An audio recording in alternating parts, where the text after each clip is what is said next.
Now, you may be witnessing Metallica history in the making. Hi friends, it's Andriy Vasilenko and welcome to Metallica, where we are over-analyze our favorite bands. But now it's more than just analyzing.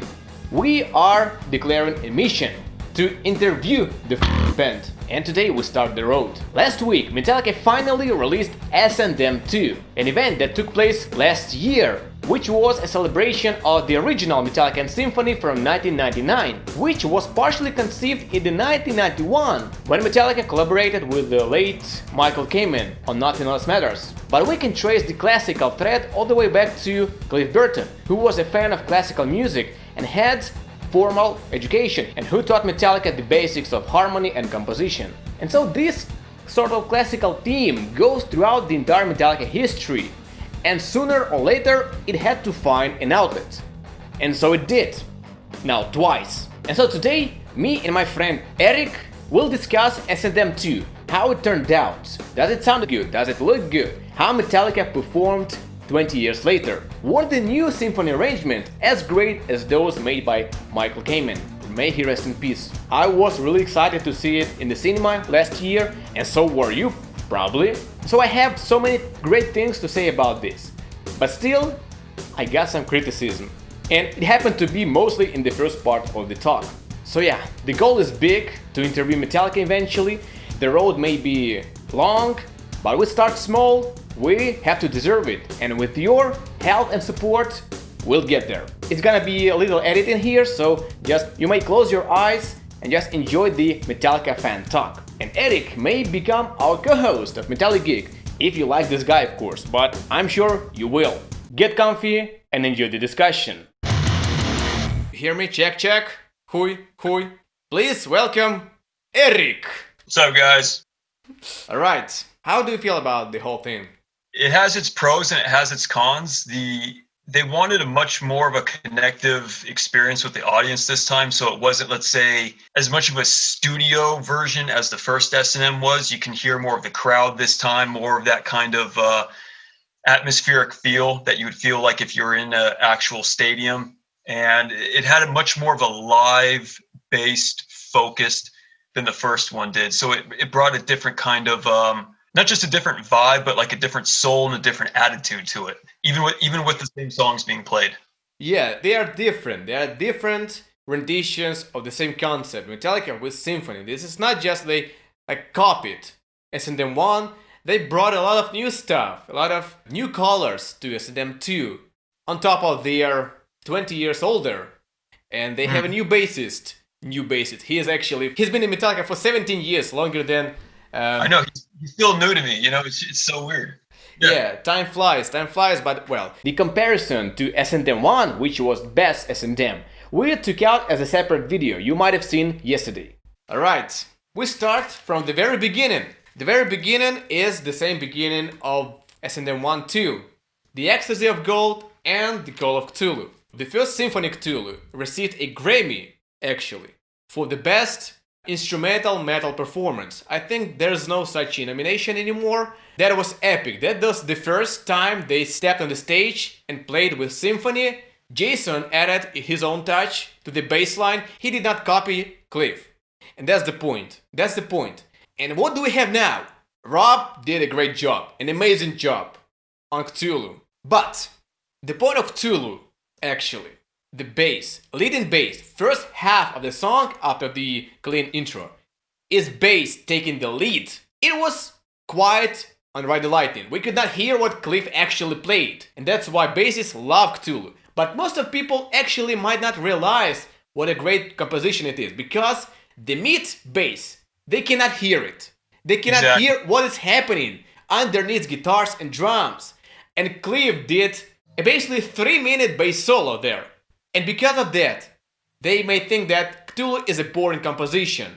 At least they could have shown Rob playing his parts. And they show him only twice for a couple of seconds through an entire 8-minute track. I've noticed when they do film a lot of the live concerts, you think like when they would show James, they don't. When you think they would show Kirk, they don't. So you noticing the same thing with Rob. I've noticed that when they do the editing, sometimes you think they'd be like, oh, hey, James is, going into his rhythm riff, and they won't show him. They'll show Rob or show Kirk or they'll show Lars. So it's interesting that you say that about the bass. Maybe it's because they don't feel like the bass is standing out enough to where to them it's like, oh, it's a guitar-driven track, so we're just going to show, James and Kirk. Yeah, that was the case if it was a live broadcast, if the guys who did the angles, the shots of the camera, they were not Metallica's staff.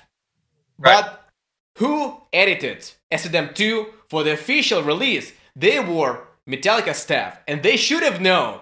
They should have showed bassist more on Cthulhu.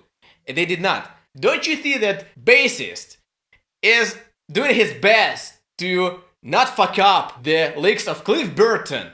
I hope that was because they rushed editing for the cinema release, and they would have plenty time to re-edit it for the Blu-ray DVD. And they did not change a thing about Cthulhu montage. There was a fun moment in some song that we had a double shot of James spitting, like two parts of the of the screen, and they show him spitting in two angles.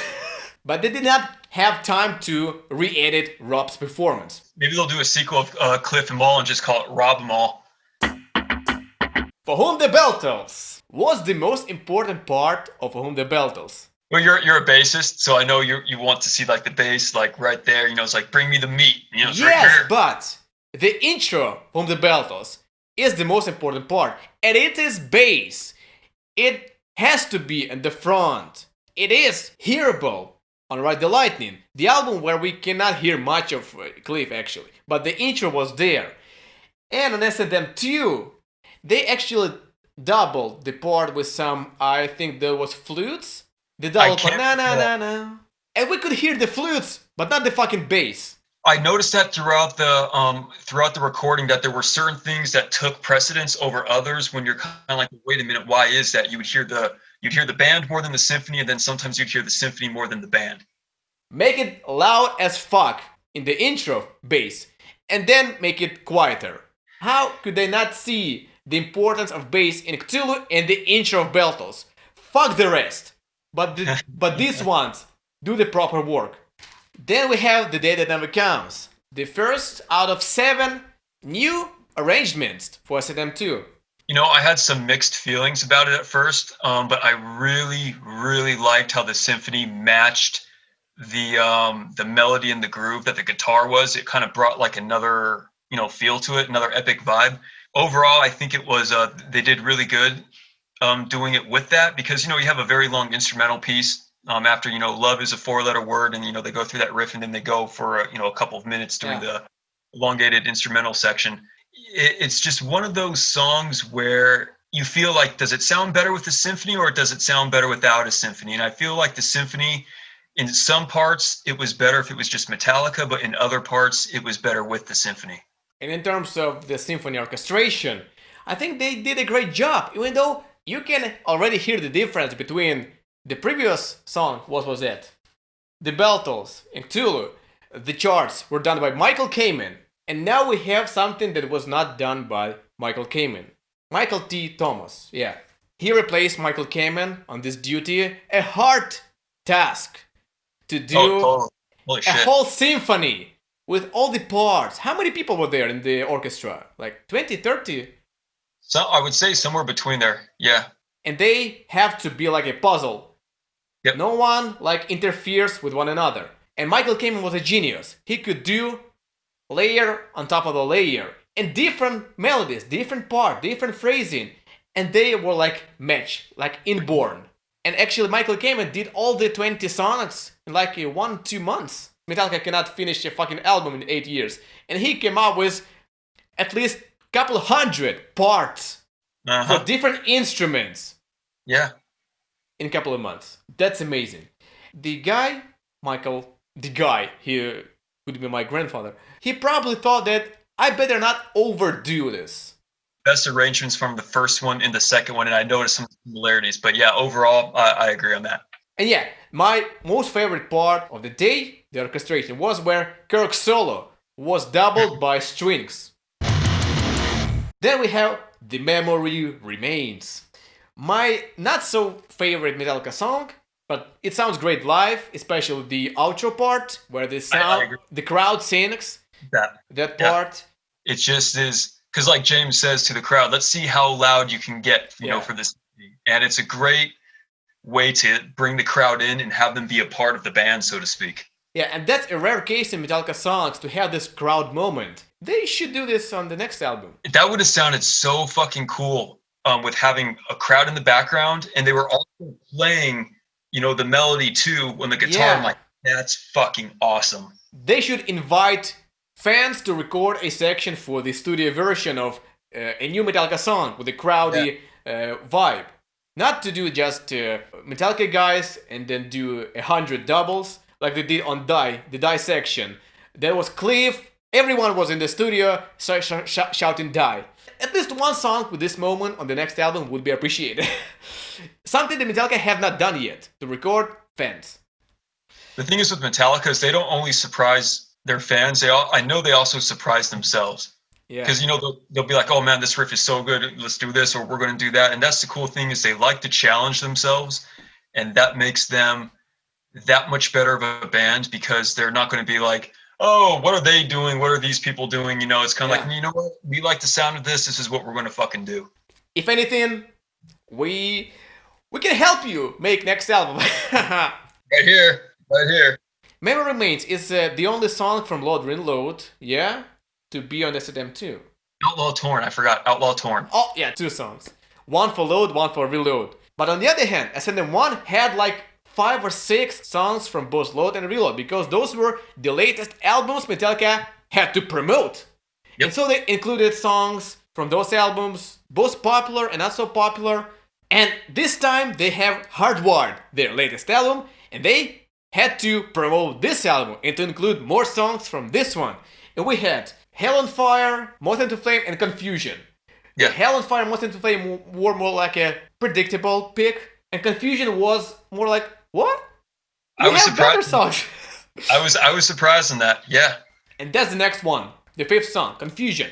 In this rendition, it sounds more pleasant to me. I agree. I think with the orchestra, it sounded fucking awesome.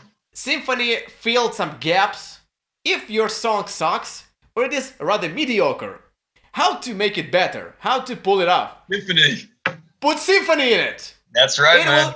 It will cover all the flaws in songwriting. It's like putting makeup on a girl or, you know, lipstick on. That's not the case with Metallica because almost all the songs are self-sufficient. They are good enough on themselves. But Confusion is probably the only one on the list which needed such a help by Symphony to make it better. Moth into Flame, it sank in terms of orchestration and sound. It did not fit. It was the biggest single off of Hardwired, so obviously they would have to have it on, you know, on S&M². And because of that, it being such a popular single, the Symphony, just for whatever reason, it couldn't have been constructed the way that, you know, people wanted it to be, kind of thing. Every time they either doubled guitars or they just emphasized where guitars emphasized. Right. And that's it. And sometimes it sounded too off. A random part, like a violinist sneezed and he played something. Or I did not want that.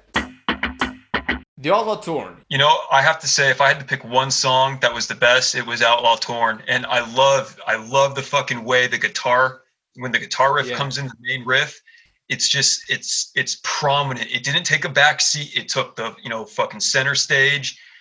I can't say enough good things about the performance, man. 11 out of 10 rating. The thing was fucking awesome. Yeah.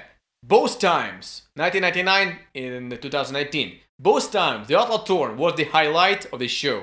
This time, they played it a bit faster, I think. A bit faster. It added some punch to it. It has its own character in 2018 compared to 20 years ago version. Oh yeah, I can't, like I said, I can't say enough good things about that performance. It was fucking awesome. So, James's solo, going from the back, he had such a blast playing it. Yeah. You can see how he enjoys playing his solo. It's such a rare occasion when we have like 7 solos of full value by James. Not counting harmonies. He did all the harmonies, but we need at least one solo in the next album. James, we really like it. Yeah.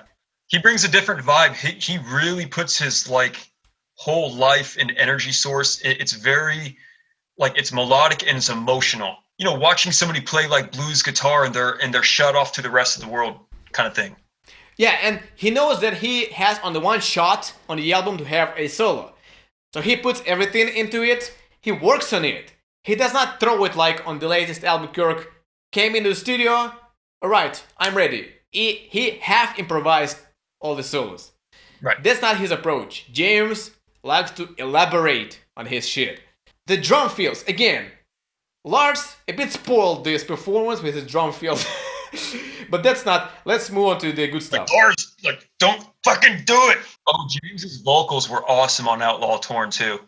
Yeah, that's the most exemplary song in terms of vocals. And he still got it. I'm so glad he got those notes. Fucking right.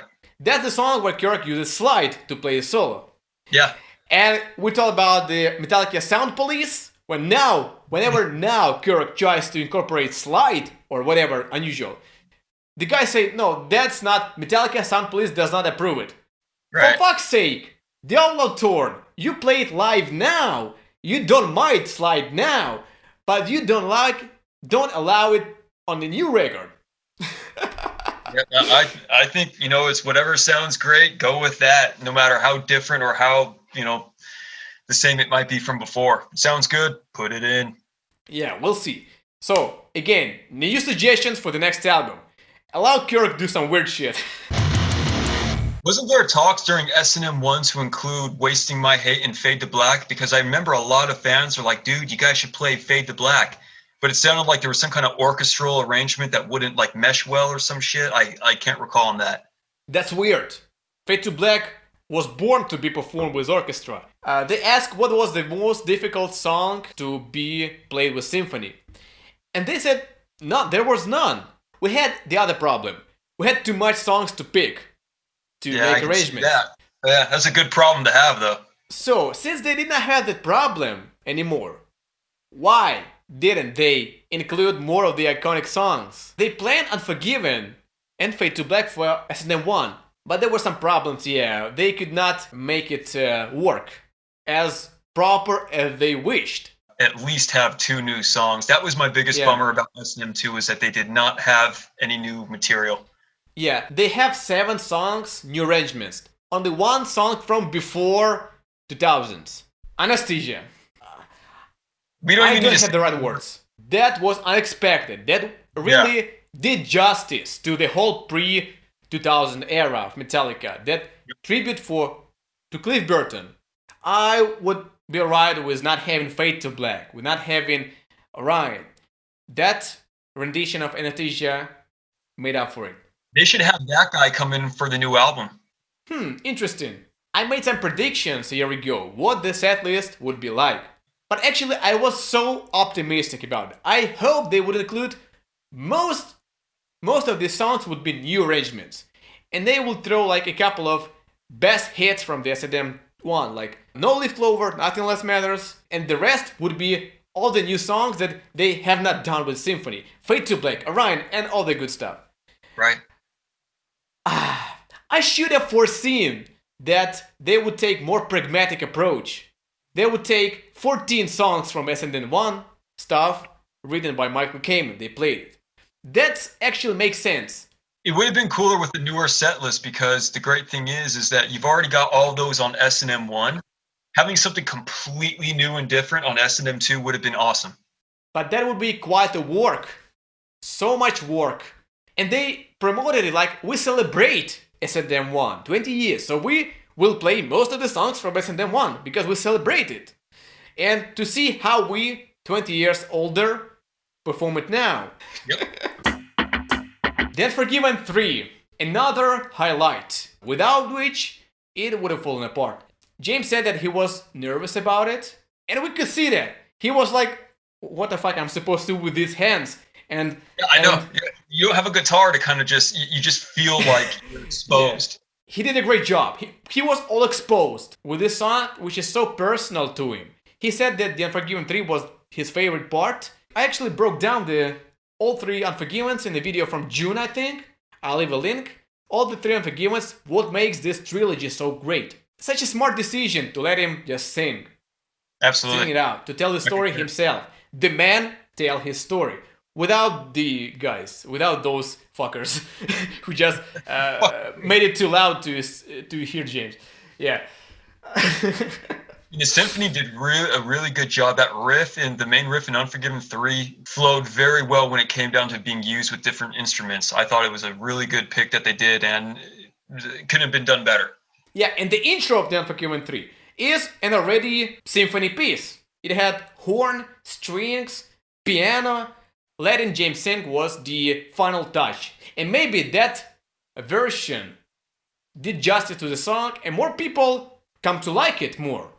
Because it is still an underrated piece. No leaf clover. It's one of the smartest riffs, at least for me, that I've ever heard. Because when I hear it, it's such an original sounding riff where I'm just like, fuck, man, that doesn't sound like anything else that you guys got. And it's just such, to me, just so smartly done. I would definitely say the first one was better, but then again, the first one was more of the studio focus. We've got a brand new song.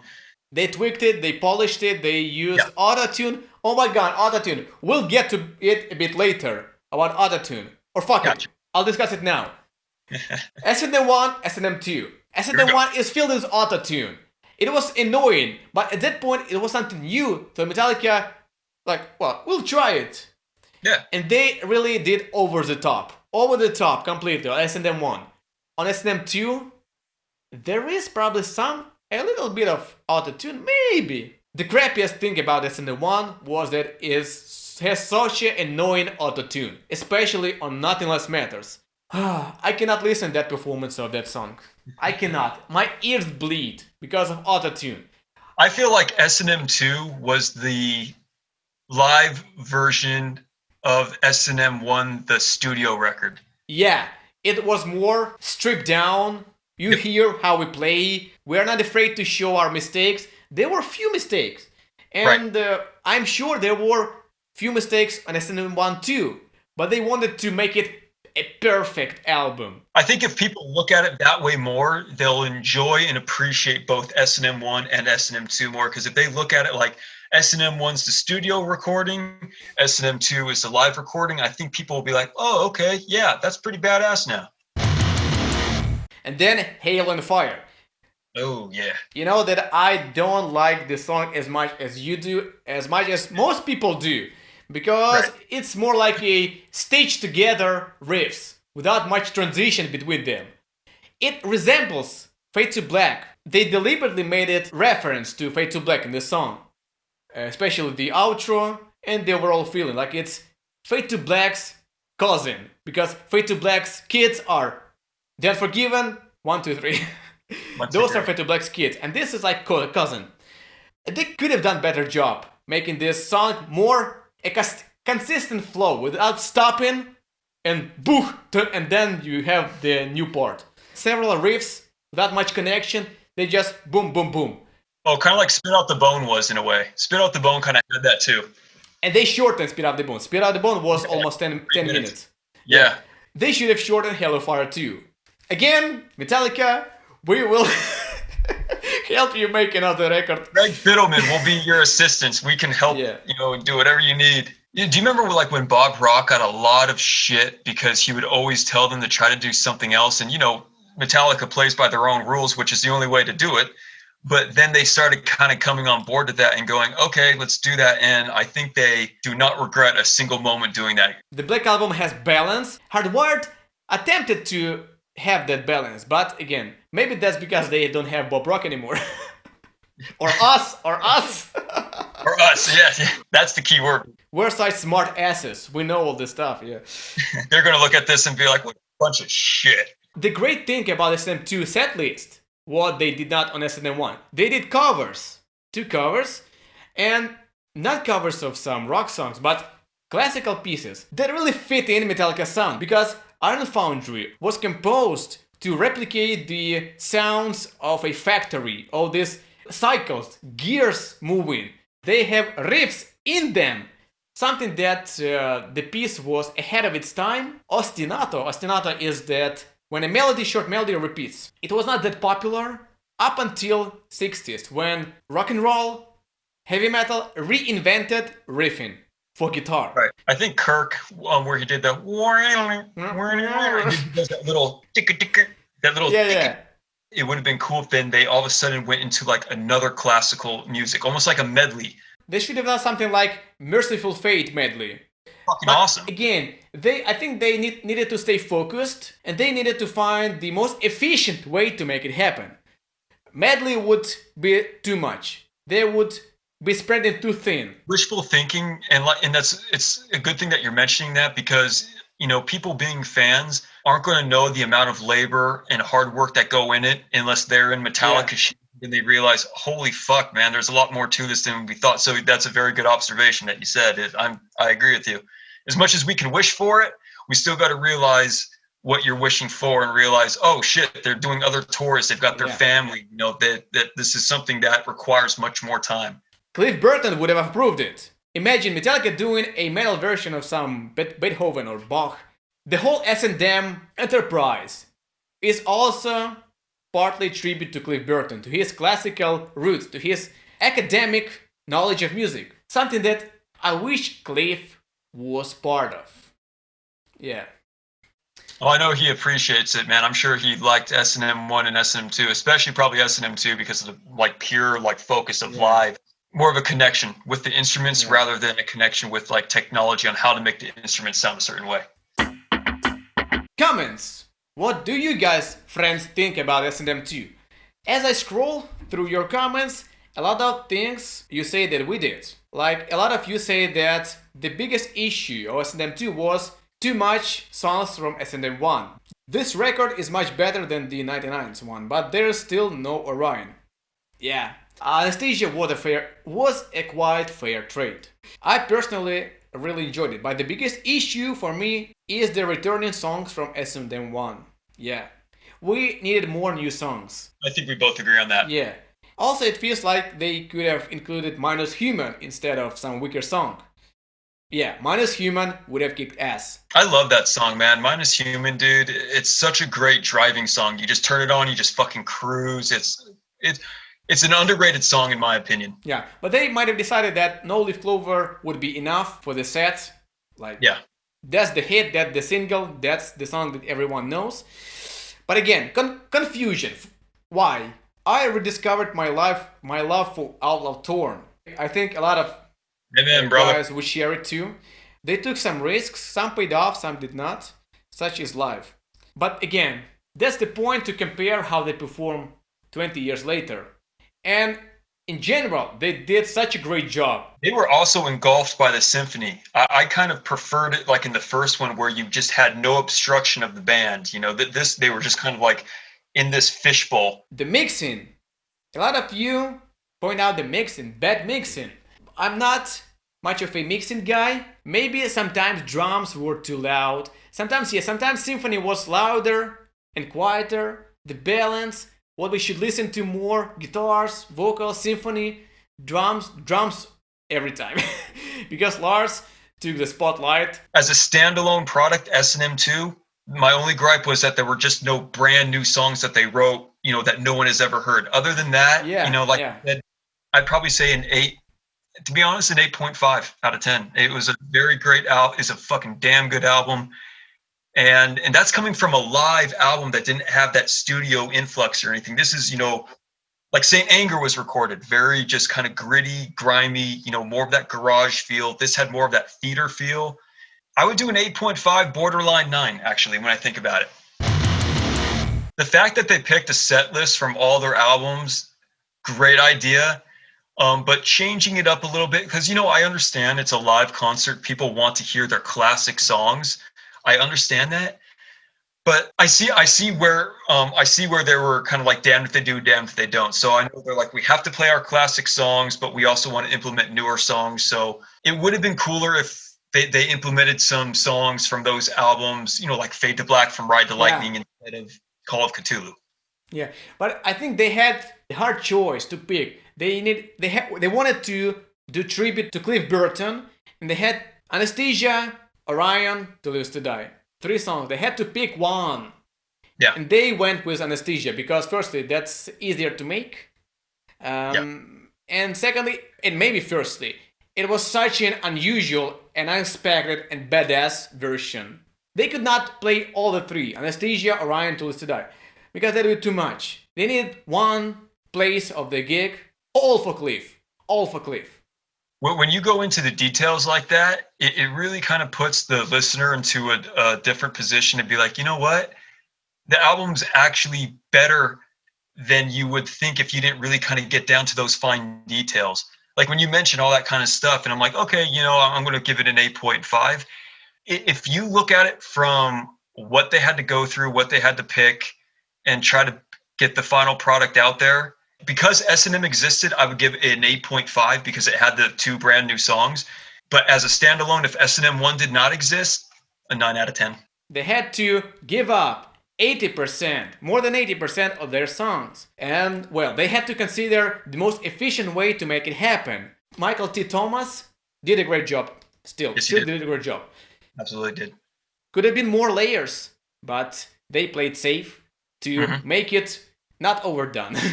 Right. So, yeah.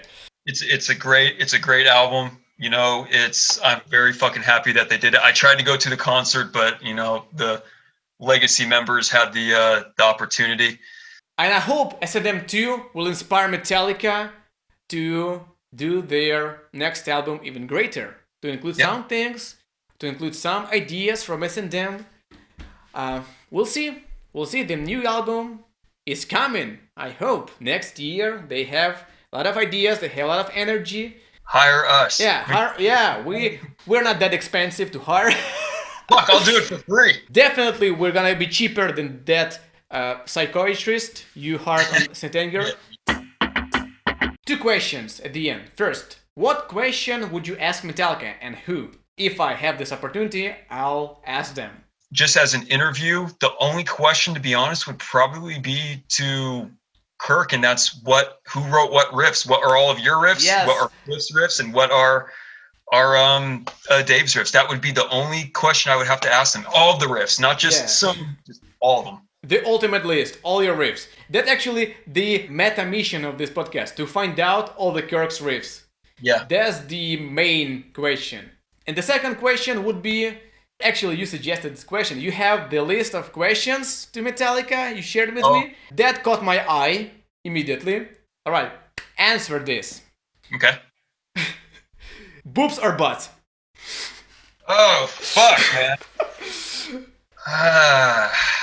I've always been a boob guy, but yet again, most of my ex-girlfriends had big butts. So, oh, man, I want to take them both. It's like you need to have the perfect album. It's like if you're going to have a guitar, you're going to need to have a bass. You know, you're going to have drums. Yeah. Oh, shit. If I can only pick one, I don't know if I can only pick one. Hell, +1 for both. All right. I won't say my answer because I want to keep it secret through the whole podcast, through the whole history of the podcast. You wonder what I prefer.